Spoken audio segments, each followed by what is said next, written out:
Olá, eu sou Andrei Kous, graduando da quinta fase do curso de Licenciatura em Física da UDESC e também sou bolsista do professor Edgar Pacheco Moreira Amorim. Essa é a apresentação do meu projeto de iniciação científica, intitulado Maximização da Entropia em Caminhadas Quânticas. Inicialmente, precisamos definir o que é uma caminhada aleatória. A caminhada aleatória é um modelo matemático que busca determinar a probabilidade de localizar uma partícula, ou caminhante, após t passos direcionados aleatoriamente. No caso da caminhada aleatória clássica, a partícula se move unidimensionalmente com passos discretos e de mesmo comprimento, conforme representado na figura 1 ao lado. O sentido de cada passo é determinado a partir de um jogo de cara ou coroa, em que, se o resultado for cara, a partícula se move para a esquerda; se for coroa, a partícula se move para a direita. Após muitos passos, a distribuição de probabilidades é gaussiana, com a dispersão proporcional à raiz quadrada da quantidade de passos, caracterizando então um comportamento difusivo. No caso da caminhada aleatória quântica, a partícula possui um grau de liberdade interno extra, o seu spin, e ela também se propaga agora como uma onda, apresentando efeitos de superposição e interferência. E por consequência, após muitos passos, a distribuição de probabilidades apresenta dois picos afastados, com uma dispersão proporcional à quantidade de passos, caracterizando um comportamento balístico.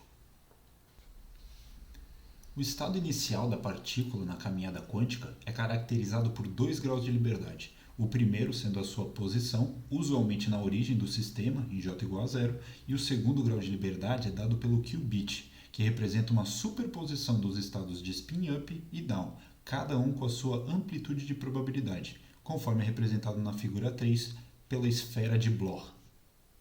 A evolução da caminhada quântica é realizada por aplicações sucessivas do operador de evolução temporal U ao estado inicial, representado pela equação abaixo.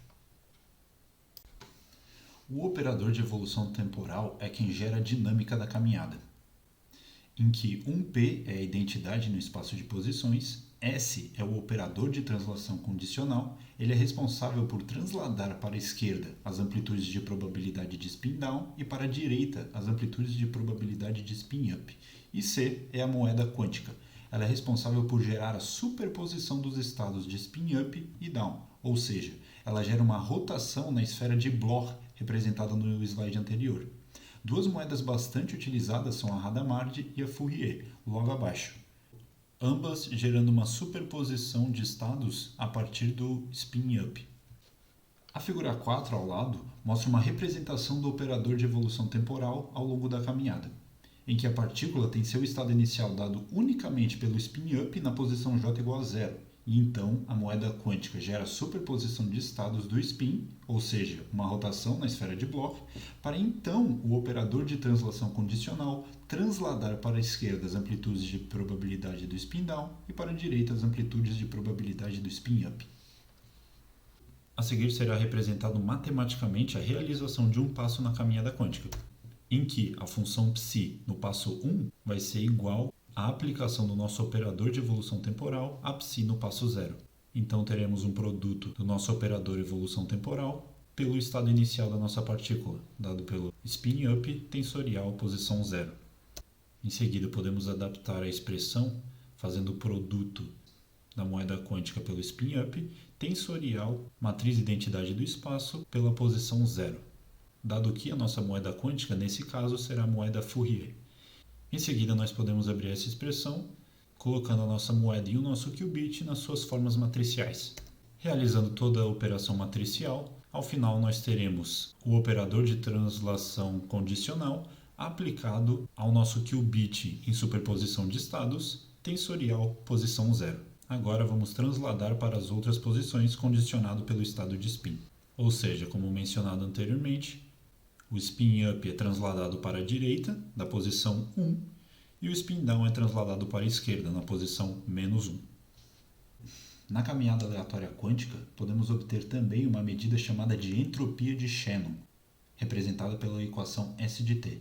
Ela é uma medida de incerteza de um sistema, ou seja, quanto maior a entropia, maior será a incerteza sobre o sistema e maior será a dispersão da caminhada.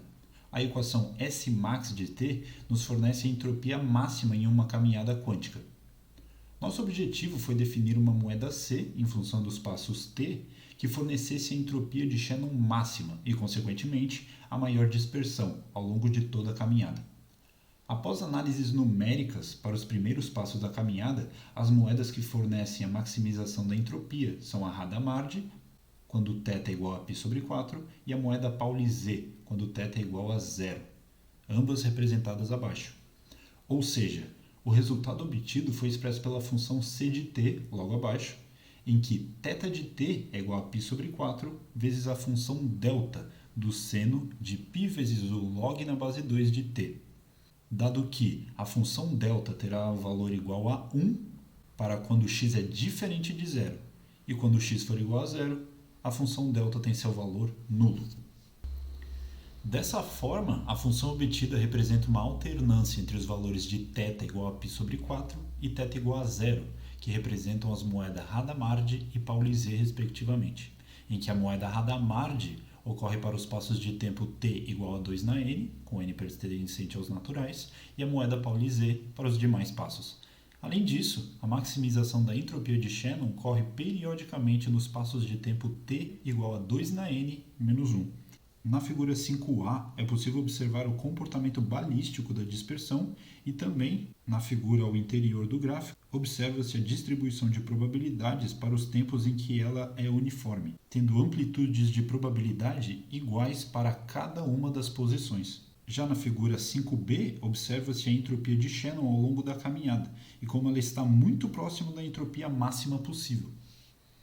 E ficam os meus agradecimentos para o ex-aluno DESC já formado Caio César Dalma, que auxiliou na produção dessa pesquisa, e também para o professor orientador Edgar Pacheco Moreira Morim. Muito obrigado a todos.